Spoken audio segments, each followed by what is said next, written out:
जब सर्कल के ऊपर एक ही पॉइंट से एक टेंजेंट और एक सेकेंड ड्रॉ हो तो रिलेशन क्या बनता है? जो सेकेंड के पार्ट है, एक तो पी ए और दूसरा क्या हुआ PB. P A into PB equals to PT square statement count होता है। आरबीएससी में इसके बेस पे डायरेक्ट क्वेश्चन पूछे जाते हैं वैल्यूज देके। फॉर एग्जांपल जैसे यहाँ पे मेरे को दे दिया गया 4 और ये दे दिया 5 ए बी कितना है 5 और पी ए कितना है 4। ठीक है, तो मेरे को पीटी की वैल्यू पूछी गई है। पीटी कितना आएगा? गलती कर दी, देखो रूट 5 गलत आंसर। रीजन समझाता हूँ।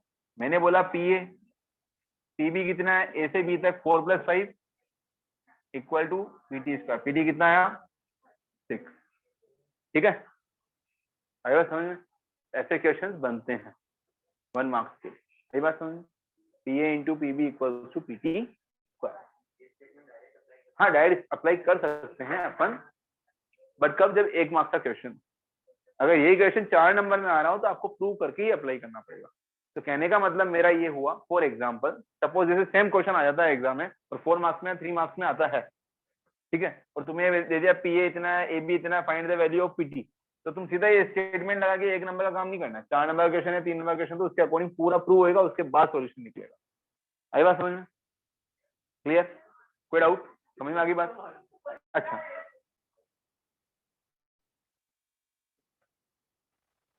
नाउ अपने को क्वेश्चन दे रखा है बुक में आरडी में। Common external point P, a tangent PT and a line segment PAB is drawn to a circle with centre ओ।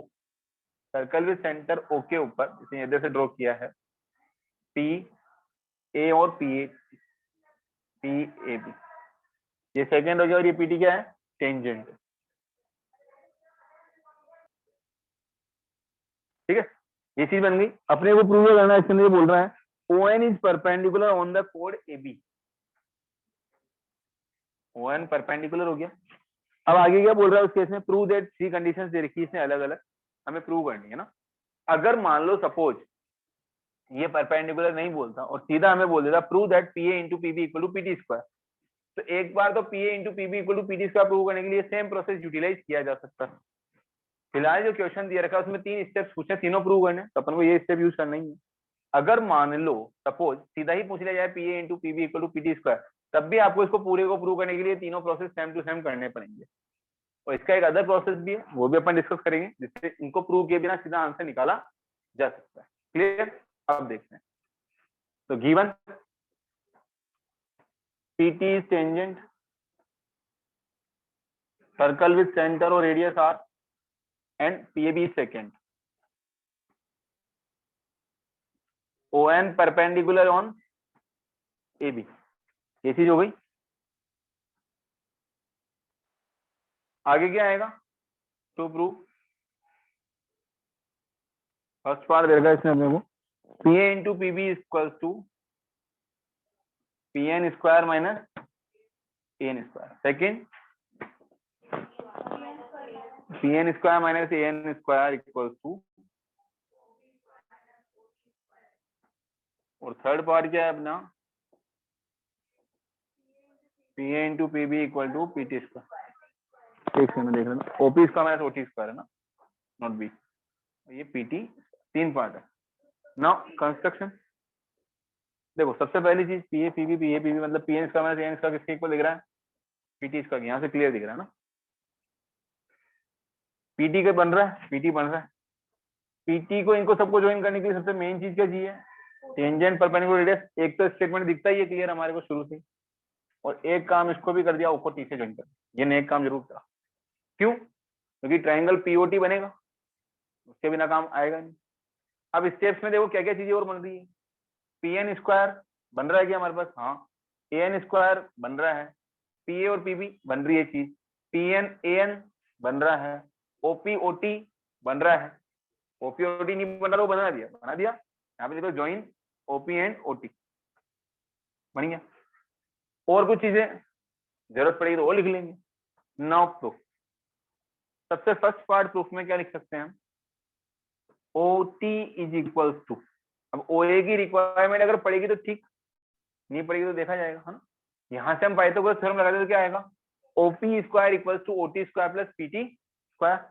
हम ये चीज लिख सकते हैं। यहाँ से देखते हैं, इन ट्राइंगल कौन सा लगा, POT। अच्छा, इसको लेने से पहले स्टेटमेंट क्या लगेगा, tangent perpendicular to radius at point of contact, OT perpendicular to PT। ये तो जन्म से अधिकार लगाना ही है, ये होता है।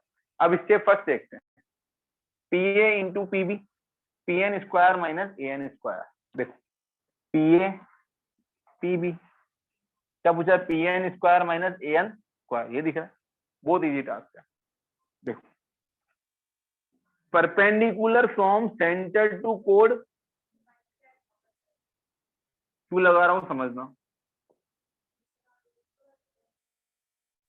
उसका रीजन देखाता हूं। देखो एक स्टेप आगे देखते हैं, PA into PB is equal to, PA किसके इक्वल है, PN चाहिए, PN माइनस AN, तो PA को क्या लिख सकता हूँ, PN माइनस AN लिख सकता हूँ। PB को क्या लिख सकता हूँ, PN plus BN, PN plus BN। अगर AN और BN इक्वल होंगे तो उसको एक ही चीज बनाई जा सकती है, और यहाँ पे चाहिए क्या, A plus B into A minus B, तो A square minus B square, एक ही बार में आंसर आ रहा है। इसलिए हमें क्या करना पड़ेगा, perpendicular from centre to code bisect the code implies AN equals to BN। ठीक है, इक्वेशन 1 यहाँ से यहाँ रिप्लेसमेंट करते हैं, PN माइनस AN और PN माइनस AN, है ना, तो PN square minus AN square. Equation number 2 hence root साथ में लिख दो, तो एक बार प्रूफ हो चुका, इसके इक्वल PA इंटू PB के इक्वल। ठीक है, अच्छा यहाँ पे वैल्यू कहां से आएगी, फ्रॉम फर्स्ट। सेकंड पार्ट क्या कह रहा है, PN square minus AN square, PN square minus AN square, वही चीज है जो अपने निकाली थी। किसके इक्वल आ रहा है, OP square minus OT square, OP square minus OT square. समझो OP कौन सा ये रहा, और OT कौन सा ये किसके इक्वल आ रहा है, OP square minus OT square equal to PT square. यहाँ से क्लियर दिख रहा है, पर यहाँ पे OP square minus OT square लाने से पहले हमें इस कन्वर्जन तो देखना पड़ेगा ना भाई, OP माइनस OT आया कैसे, OP माइनस OT कैसे आया, कौन सी लगी पाइथागोरस। इस ट्रायंगल में रहेंगे PTO में, तो बेटा क्या बनी, OP square plus OT square equal to TP square, पर यहाँ पर जो वैल्यू आ रही है वो PN square minus AN square आ रही है।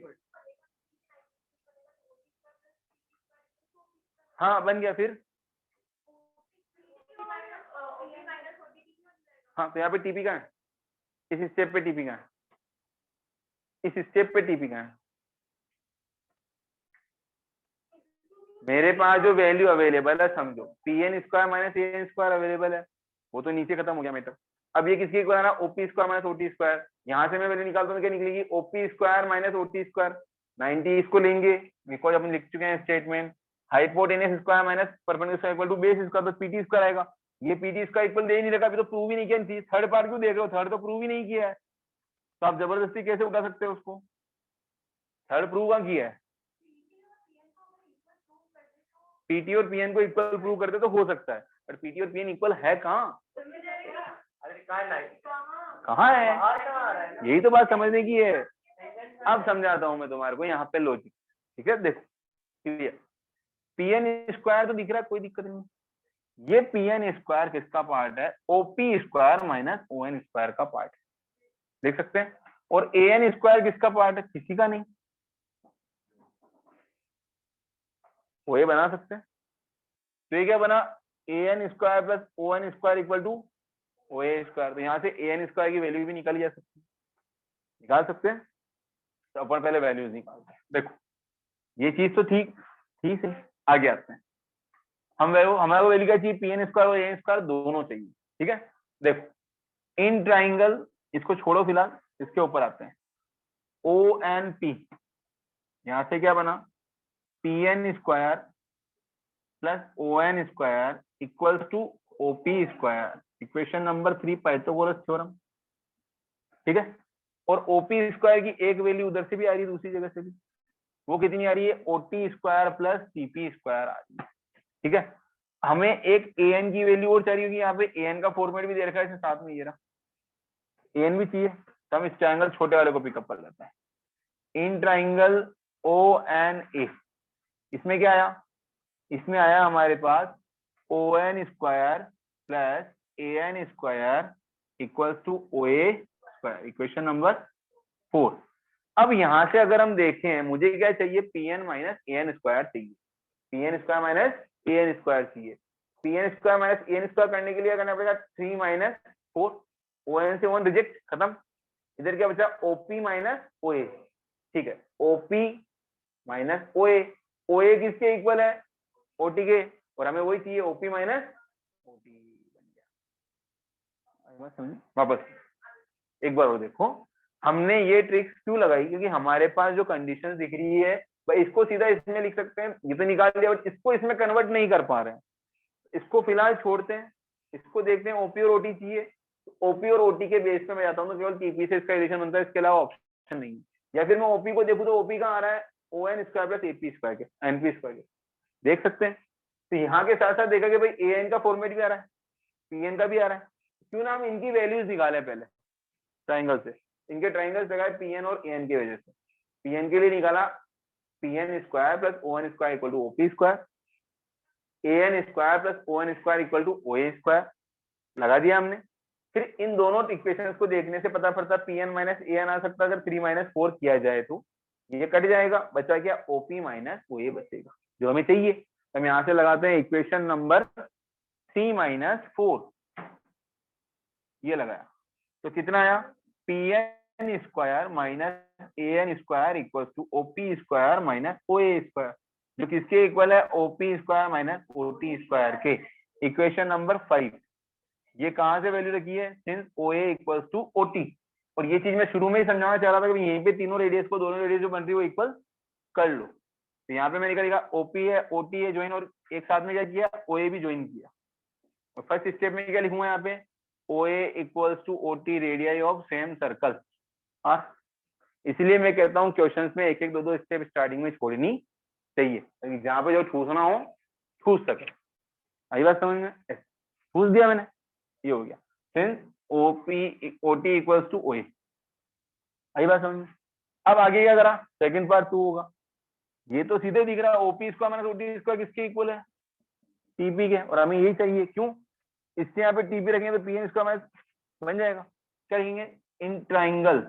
अच्छा, अब देखो फिर बचत करनी है अगर मेरे को खुद के लिए, कि मैं ज्यादा नहीं लिखना चाहता, यहाँ जगह छूटी हुई है, इन ट्राइंगल ओटीपी, यहाँ पे एक और लगा लो, क्या बनी, OT square plus OP square, OT square plus TP square equals to OP square, PT square equals to OP square minus OT square, लिख सकते हैं।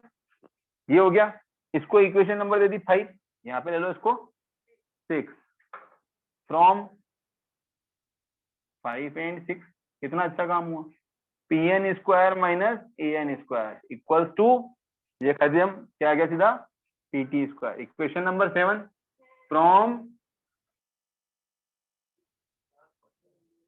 ये रही second equation, from second and 7, ये दोनों इक्वल है, तो ये किसके इक्वल हो गया, P A into P B equal to P T square.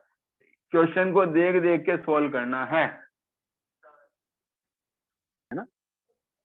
हमें अगर क्वेश्चन को सीधा प्रूव करना है, P A into P B equal to P T square, इतना लंबा चौड़ा प्रोसेस करने की जरूरत नहीं है। हम इसको सीधा सिमिलरिटी से ले जाएंगे, बट इसमें एक लॉजिक याद रखना पड़ेगा। वो याद क्या रखना, देखो भाई ये तो दिखती सी बात है, सिमिलरिटी से बनेगा भी इतना इजी जाएगा, बाकी तो पॉसिबल है नहीं। दोनों को ज्वाइन किया, कंस्ट्रक्शन हो गया, एटी और बीटी को ज्वाइन किया, ज्वाइन एटी एंड बीटी। अब हमें ये चीज भी साथ साथ पता है कि यहाँ पे टेंजेंट, तो टी ए क्या हो गई, कोड। हम लोगों ने एक थ्योरम पढ़ी, कौन सी, अल्टरनेट सेगमेंट थ्योरम। वो थ्योरम क्या कहती है, टेंजेंट के और कोड के बीच का एंगल, उसके थ्रू अल्टरनेट सेगमेंट में जो एंगल ड्रॉ होता है वो इसके इक्वल होता है। कहने का मतलब एंगल 1 और एंगल 2 क्या हो गया, इक्वल।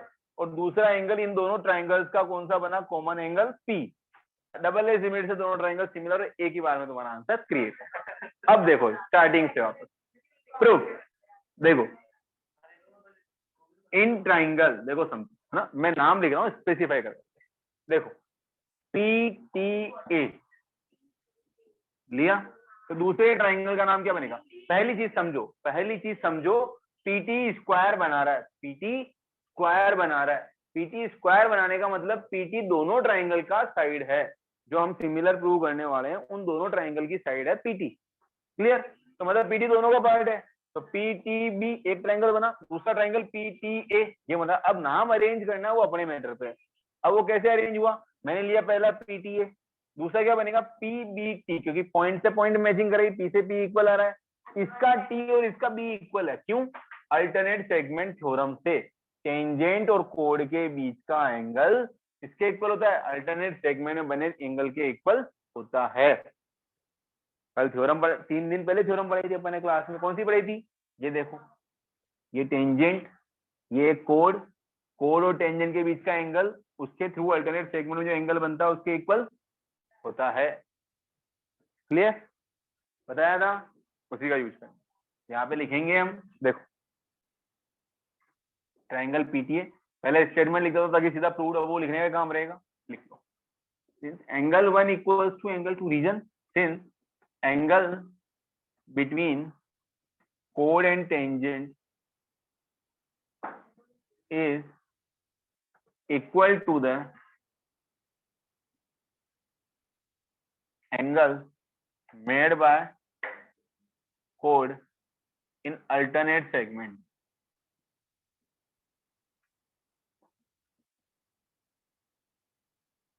ये स्टेटमेंट हो गया। Now in triangle PTA and triangle PBT, angle P से एंगल पी इक्वल, कॉमन 1 और 2 equal, proved above, implies triangle PTA similar to triangle PBT by double A, similarity implies by CPST corresponding part of similar triangle, इसका लिया PT, तो इस वाले क्या आएगा PB, ठीक है। अब दूसरे ट्राइंगल का PT कहाँ रहा, ये रहा PT, तो ऊपर वाले का क्या आएगा, सेम सीक्वेंस से PA, क्रॉस मल्टीप्लाई डाला, PA into PB equals to PT square, hence proved।